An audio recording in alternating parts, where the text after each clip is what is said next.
Bienvenidas a La Verdrag. El día de hoy le quiero dedicar este programa a mi hermana Dali. Esta es la información. Crisis migratoria ocasiona brotes de enfermedades en Baja California. Cambio de administración no afectará el abastecimiento de medicamentos para tratamientos de VIH. Esto lo dice el CENSIDA.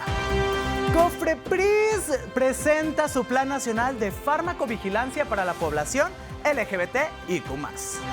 El reflector de hoy se enciende para conocer a Raquel y Luisa, el primer matrimonio trans en Baja California.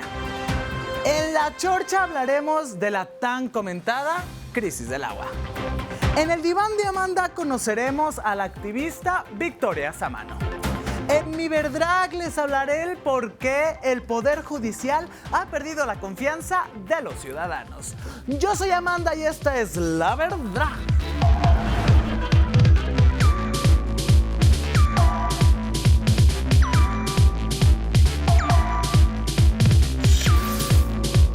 La situación migratoria a nivel mundial es muy complicada y en nuestro país no es la excepción. En Baja California se han tenido crisis de salud por brotes de varicela, enfermedades diarreicas y respiratorias. Esto lo indicó el secretario de Salud de aquella entidad, Adrián Medina Amarillas, quien señaló que afortunadamente se ha logrado controlar estas enfermedades por una atención oportuna. Porque ha habido momentos en que hemos tenido crisis de alguna brote de alguna enfermedad, ha habido brotes de varicela, tuvimos brotes de enfermedades diarreicas o de enfermedades respiratorias, hemos tenido que extender la consulta, pero no los dejamos desprotegidos. Hacen un recorrido, la verdad, donde están expuestos a todo. Y cuando llegan al lugar que pensaron iba a ser la puerta de entrada al paraíso, cruzar a Estados Unidos, no es así. Entonces, tienen una carga emotiva con depresión, con ansiedad, con angustia, que ha habido momentos de crisis en algunos albergues, fundamentalmente de este tipo de problemas afectivos. Ni el proceso electoral ni el cambio de administración afectarán el abastecimiento o distribución de medicamentos para tratamientos de VIH. Esto lo aseguró Aletse de la Torre, directora del Centro Nacional para la Prevención y Control del VIH y SIDA. Señaló que se tiene un abasto necesario para este 2024.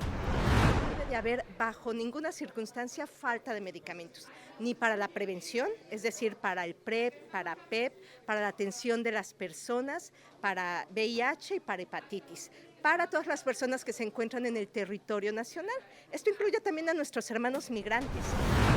Y con la finalidad de crear un mapa de riesgo con medicamentos que afectan a la población de la diversidad sexual, la Comisión Federal para la Protección de Riesgos Sanitarios, COFEPRIS, presentó el Plan Nacional de Farmacovigilancia y Tecnovigilancia para la población LGBTIQ+.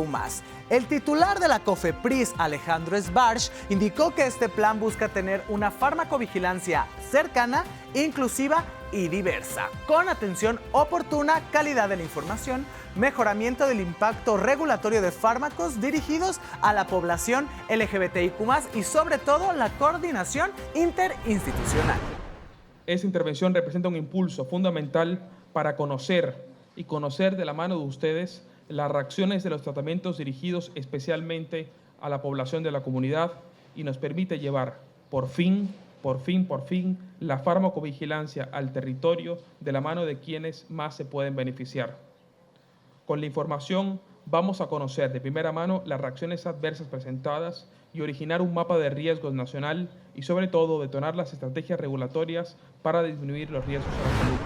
Por su parte, Carlos Brito Lavalle, director del ONCE, reconoció este esfuerzo que está realizando la COFEPRIS y también dijo que son los medios de comunicación quienes tienen que dar a conocer los resultados que arrojen precisamente estos estudios, que ayuden a sus audiencias a tomar una mejor decisión a la hora de tomar estos medicamentos. En el ONCE van a poder encontrar un aliado de todas las causas y de todos los problemas, que siempre sepan que vamos a seguir aquí impulsando una información consciente. Y muchas gracias a COFEPRIS, me llevo el Plan Nacional de Vigilancia y Tecnovigilancia, porque pues es nuestra responsabilidad, más allá de que lo hagamos con mucho gusto, es una responsabilidad de los medios de comunicación el poder hacer esto y que se conozca cada vez más. Y mis divas de la opinión. La crisis de agua es uno de los temas que está en todos lados el día de hoy en el radar. Pero, ¿qué opina la gente? Vamos a ver algunas de sus reacciones. Pues ya no se sabe si es solamente político o es la realidad. Es una crisis muy fea, de que qué feo no poder bañarte y también al mismo tiempo pues nuestro cuerpo depende del agua. En cierto punto es algo preocupante porque obviamente dicen que ya habíamos pasado por varias crisis, pero pues, ahorita lo estoy viviendo, entonces sí es algo preocupante. Ahorita creo que sí se está viendo mucho afectado todo eso del agua, porque creo que ya no tenemos ni siquiera dónde bañarnos. He visto o he escuchado por ahí que ya no tienen ni siquiera dónde poner su botecito de agua porque ya está como que cañoncito. Y también yo creo que diría que las cosas yo creo que van a subir bastante de precio, la verdad. Y bueno, en cuestión de lo que es el agua. Es una crisis inducida. Hay agua, el problema es que está acaparada. Pues ¿cuánto cuesta una botellita? Es carísima el agua, realmente es carísima. Por eso se ha encarecido. Les han dado concesiones al por mayor y bueno, les dieron en su tiempo y encarecieron el agua y la acaparan y la utilizan para ciertas industrias nada más. Es el inconveniente, ¿no? Que pues se dice mucho que Coca-Cola es como la mayor influencia de que pues nos quedamos sin agua. Pero creo que en sí, pues todas las empresas lo ocupan y si en algún momento todos nos llegamos a quedar sin agua, pues no es como que alguien muy rico o alguien muy pobre, es como que no pueda tener agua, porque pues en realidad todos nos vamos a quedar sin agua. Bueno, yo he visto disminuido considerablemente el tema del agua a manera personal.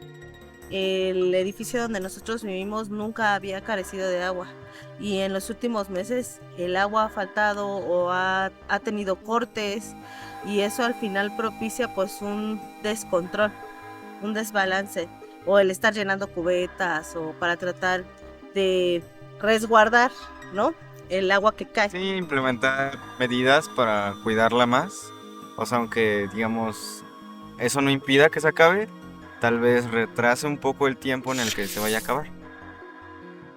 El reflector de hoy se enciende para conocer cómo el quejarse de lo mismo y Pokémon llevaron a Raquel Corona y Luisa Carter a hacer una historia de amor histórica. Veamos.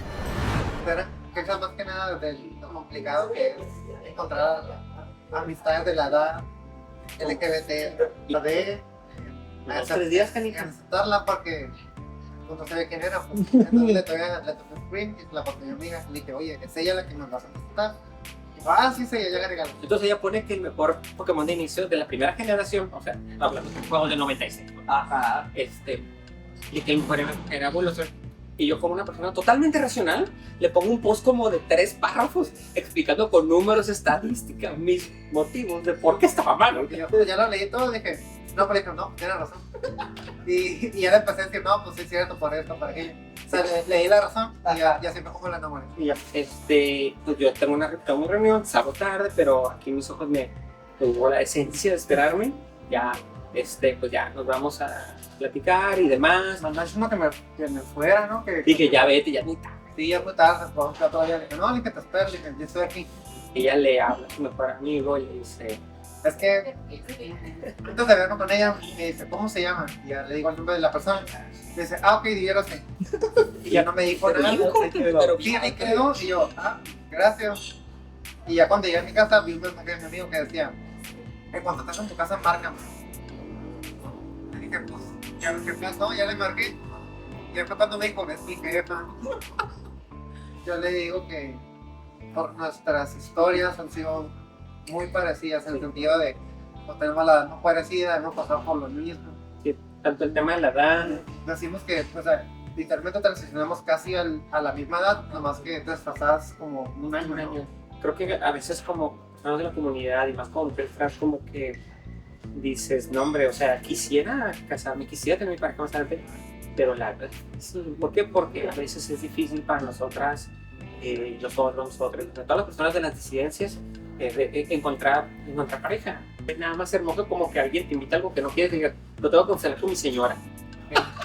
No, ya te acercas ahí y yo decía eso. Déjame lo dejo a mi señora y ya para saber, ahora sí ya empezamos a hacer un bonito detalle para tu pareja, el quererte casar y favorecerlo. Por todo lo que conlleva el casarse, por todas las ventajas sociales que eso y simplemente encontrar a alguien con quien conectas a un nivel. Es que fue eso, conectamos por nuestras historias personales, como por nuestros gustos, por nuestros intereses y hacia dónde apuntamos. Damos ese mensaje a las personas del mismo colectivo de que si te quieren casar lo puedes hacer. Y el tema de hoy en La Chorcha es algo que está afectando a todas y todos, la crisis del agua. Y como esta crisis enfatiza las diferencias de la gente. Y para ello el día de hoy, tenemos a dos grandes invitados. David González, quien es etnólogo y maestro en antropología social, y Hortensia Telésforo Jiménez, quien vive en San Gregorio, Atlapulco. Y justo para arrancar este tema, ¿no?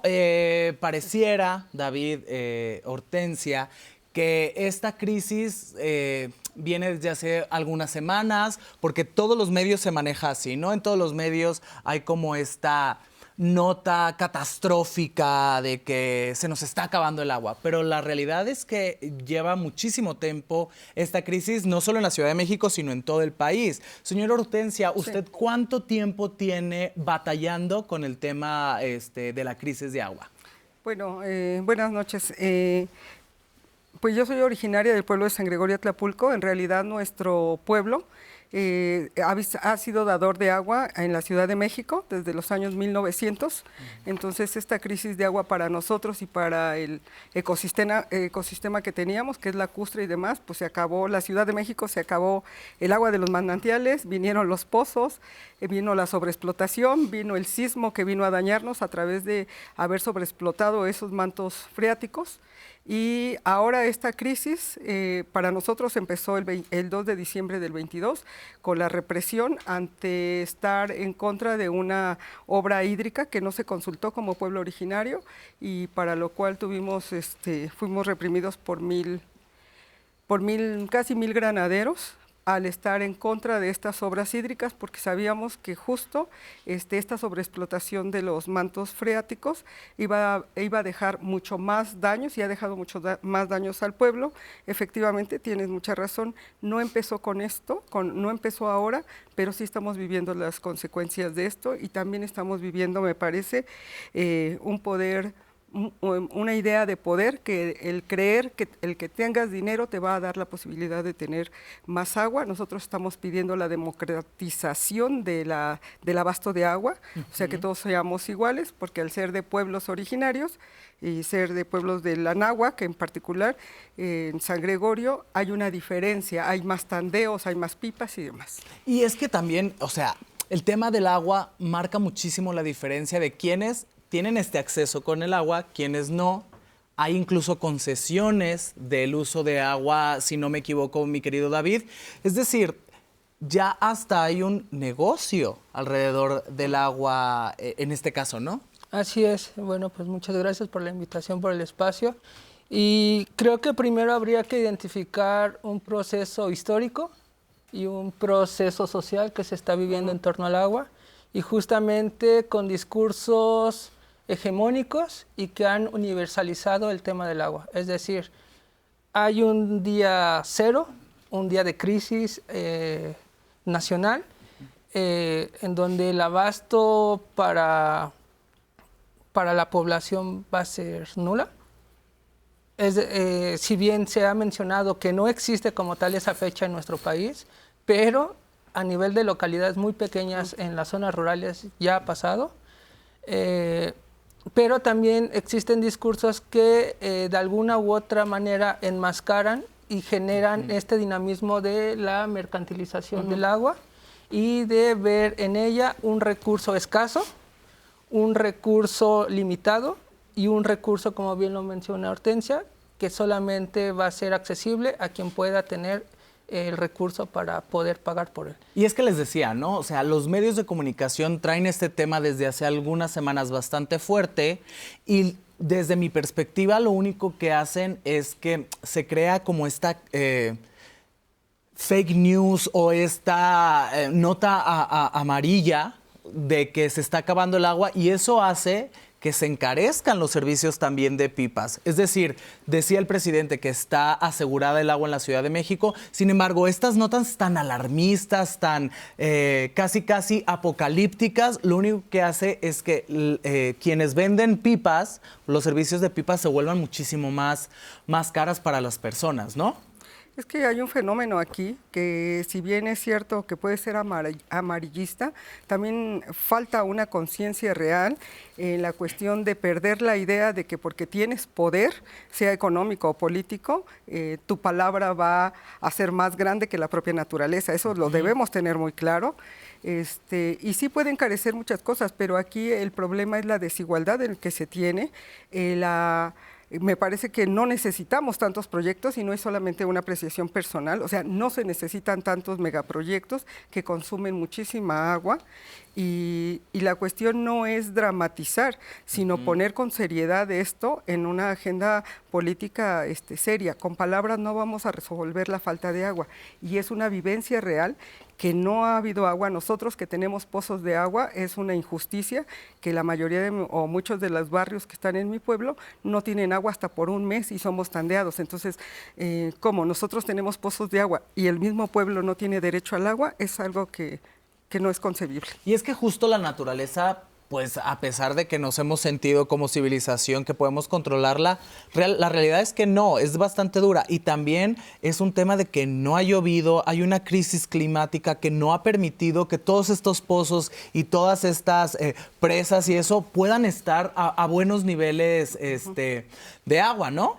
Sí, y es que justamente ahí viene también otra de las grandes problemáticas en torno al tema del agua, que no lo vemos en su complejidad y en las diversas escalas en que tiene afectaciones. Es decir, como bien lo mencionas, en la agenda global hay un problema inminente que es el cambio climático. Sin embargo, desde hace por lo menos 60, 70 años se viene hablando del tema y sin embargo hasta apenas las agendas de política pública se están enfocando a querer resolver el problema cuando ya lo tenemos. Entonces, algo que comentaba con Hortensia era que también ya no es el momento de buscar las soluciones, sino de aprender a vivir con el problema de forma consciente y bajo un modelo de resiliencia, es decir, adaptándonos a las nuevas condiciones que va a traer el desabasto de agua, porque ya no es posible tratar de recuperar estos espacios que históricamente fueron o tuvieron presencia de agua o estos espacios en donde se generaba la gran cantidad de agua que se infiltraba al subsuelo. Además pasa algo, ¿no? O sea, les digo, mediáticamente en los medios siempre es cierra la llave, báñate menos, pero ¿qué tanto hace la diferencia esto cuando las empresas cerveceras, refresqueras y muchísimas más que gastan millones y millones y millones de litros para que puedan obtener 1 litro de su producto? Es decir, ¿marca la diferencia que la gente empiece a restringirse cuando son las empresas las que no se restringen? Es que justo es eso, o sea, no hay una conciencia y obviamente estamos en un sistema liberal, ¿no? Entonces, el que más tiene, más obtiene o más acapara. También el abastecimiento del agua tiene que ver con las grandes cisternas. Quien tenga una cisterna más grande, pues va a acaparar más agua. Entonces, eso.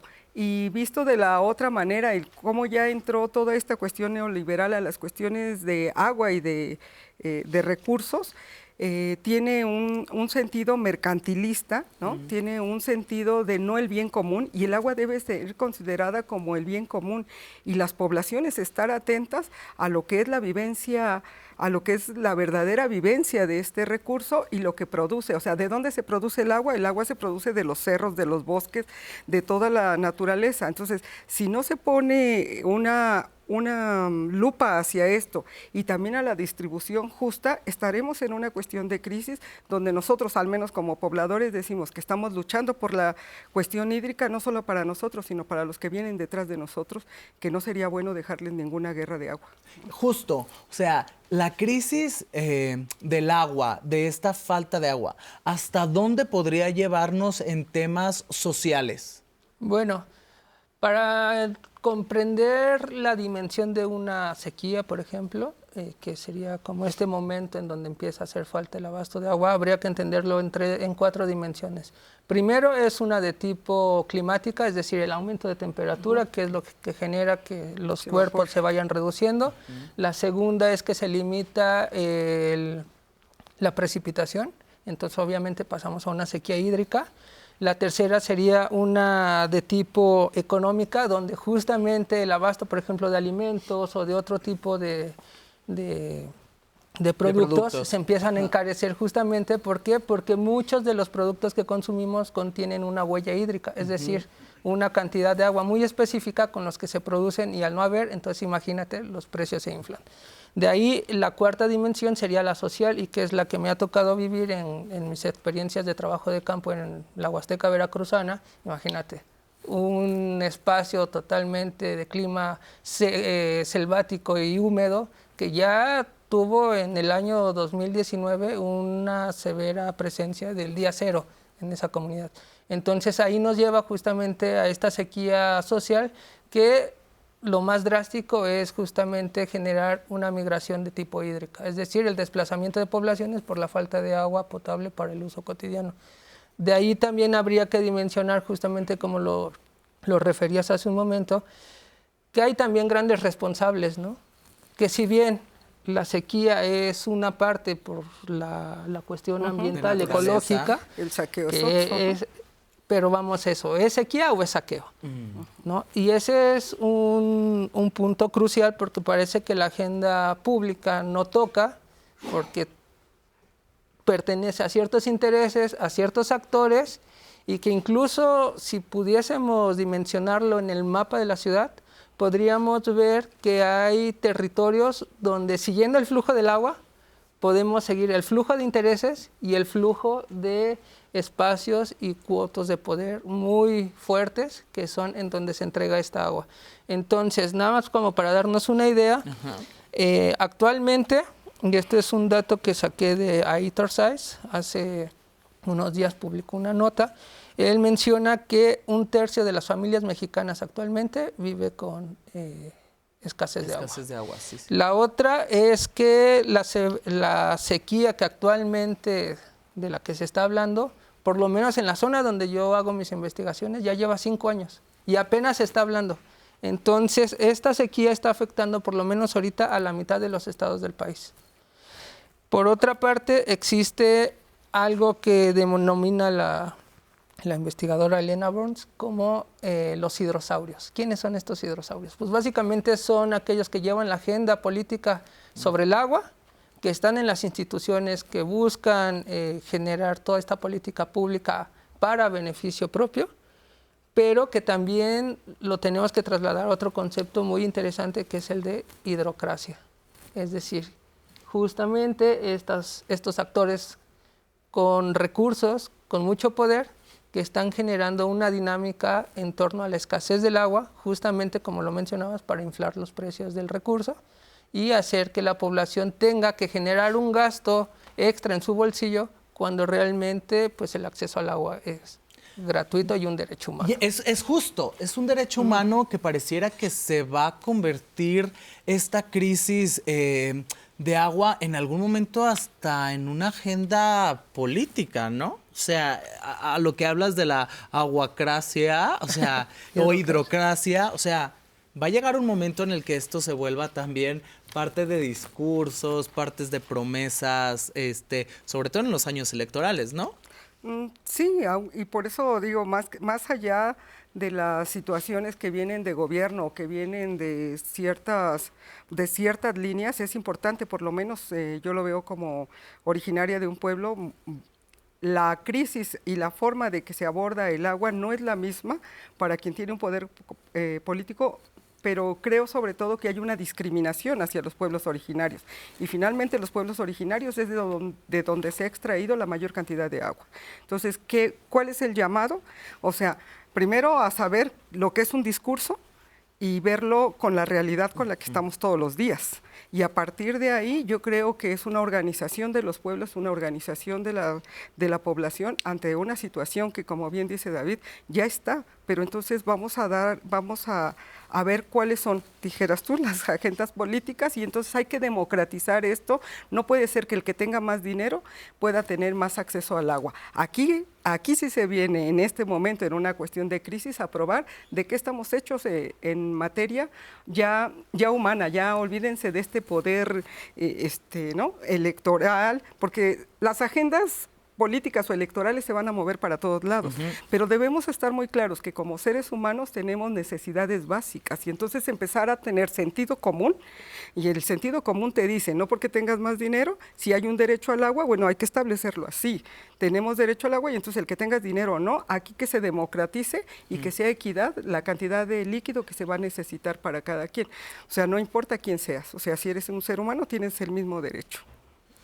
David, Hortensia, muchísimas gracias por haber estado con nosotros y por compartir eso. Y el diván de Amanda, como les he estado diciendo, reconocemos a personas chingonas. Y hoy este reconocimiento es para Victoria Sámano, quien convirtió su departamento y su hogar en un albergue para hermanas trans en situación de calle. Vamos a conocerla. Yo nací en el estado de Morelos, en un municipio que se llama Coatlán del Río. Estuve viviendo como mis primeros años en ese lugar. Después nos mudamos para Ciudad de México. Estuve viviendo muchísimos años en Tepito, en el barrio Bravo, unos 20 años aproximadamente. Mi familia paterna es originaria de allí. Actualmente tengo 30 años. Pues soy la fundadora de Checa. Como a tener acercamiento, a ayudarles, no sé, llevándoles comida, cobijas, atendiendo temas de salud muy básicos. Y pues poco a poco fuimos exponiendo como todo esto que está pasando en las calles, en la pandemia, en las redes sociales. Ok. Sin embargo, no me imaginé al enorme reto al que me iba a enfrentar en ese momento, y es que pues recuerdo que llegamos a ser 10 personas en un solo departamento, y una cuestión estaba frustrada porque decía, ¿cómo puede ser posible que no llegamos a más? ¿No? Que a lo mejor aquí se termina esto y ya no vamos a volver a abrir un albergue, o las personas que también ahí estaban se van a ir a la calle de nueva cuenta, ¿no? Qué horrible situación. Y pues me sentía frustrada, triste, enojada también, por supuesto, con el gobierno y las instituciones, porque pues cómo puede ser posible que la sociedad civil estemos haciendo su chamba. Una señora que habíamos visto hace un año y que dijo, oigan, yo tengo mi casa sola, pueden ocuparla si quieren, ¿no? Y nos empezó como a hacer preguntas sobre la organización y dijo, pues ahí está, yo no les voy a cobrar renta, nada más paguen como los servicios. Los servicios, básicos. claro. En este caso, Casa Yeca es para personas LGBT que viven en situación de calle, que ya llevan algún tiempo en la calle, donde traen consumos problemáticos de sustancias y han pasado pues diversos tipos de violencia. Desde hace unos 2 años hemos atendido a unas 300, 400 personas. Sin embargo, pues si alguna persona dice, oye, yo quiero seguir ejerciendo el trabajo sexual, a lo mejor ahora estoy pasando por un muy mal momento y no tengo dónde vivir y en la calle me está yendo mal con el trabajo, pues la recibimos un tiempo. Ya cuando se recupera económicamente, pues de nueva cuenta pues vuelve a su espacio. Nos pueden buscar y ahí encuentran pues toda la información. Seguramente no terminamos en esta charla de hablar de todo esto, pero ahí encuentran pues todas las actividades que hacemos, el voluntariado que estamos solicitando y pues también lo que necesitamos, ¿no? No es suficiente para cambiar a una sociedad que pues toda su historia ha tenido pues un pensamiento machista, de rechazo hacia la diversidad sexual. Faltan muchísimos años para que esto pueda cambiar. Sin embargo, pues que haya mujeres trans visibles y ocupando espacios que antes no se veían, pues es algo positivo para la comunidad trans también. Yo sé que a ustedes les encantan las recomendaciones que les damos en el show, así que mi querido Memo, ¿de qué nos vas a hablar o qué nos vas a recomendar esta semana? Vamos a ver. Muchas gracias, Amanda. Es momento de saber dónde jotear. Ahora en domingo. ¿Qué les parece esta opción? nos fuimos a jotear al Draga Brunch en Antisocial Rooftop. Prácticamente una vez al mes podrás vivir esta experiencia donde además podrás participar en un lip sync por tu vida. Pero en esta ocasión tuvieron de invitadas a Visa y Cloverbeach directas de Drag Race España. Aquí lánzate con tus amigos para que puedas aprovechar desde temprano, desde las 10 de la mañana, todos los shows durante 4 horas. Veamos un poco de Visa y Clover aquí en Draga Brunch.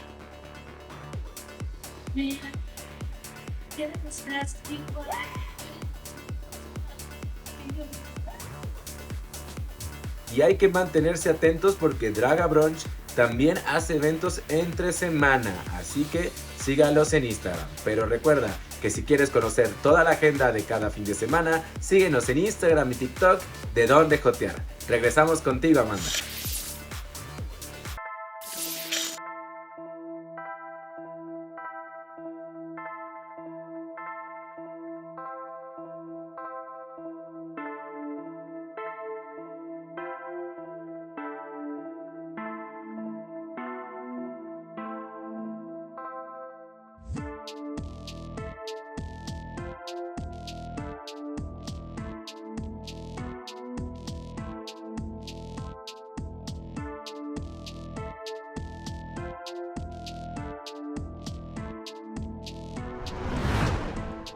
El Poder Judicial tiene razones que la razón simplemente no entiende. ¿Cómo creen que el video que acabamos de ver no es suficiente prueba para tener detenido y alejado de toda persona, sobre todo de adolescentes, al hombre que sale en el video? Resulta que a pesar de contar con esta evidencia que prácticamente es flagrancia, pues las autoridades lo dejaron en libertad por el simple hecho de no haber recibido denuncias en su contra. Y es ahí donde me pregunto, ¿qué más necesitan para mantener en resguardo a este acosador sexual y muy potencial violador? Este individuo le demostró sus miserias a una adolescente y quedó grabado. ¿Qué necesitan para mantenerlo alejado de entornos donde seguramente va a volver a enseñar sus partes o incluso con esta experiencia de que va a quedar libre por la falta de denuncias, ahora sí se anime a hacer cosas peores? Las razones por las cuales las personas no denuncian es porque no ven el caso perder horas de su vida para que la justicia no llegue, o incluso que a pesar de que todo el proceso se haga como debiera, aún así el presunto delincuente va a quedar en libertad. La falta de justicia se está convirtiendo en una ventaja para quienes cometen delitos. La desconfianza en las autoridades impartidoras de justicias es una ventaja para quienes sabes que aunque cometan cualquier delito, simplemente se van a quedar con algo que a las personas les están robando: la libertad. Y esa es la verdad.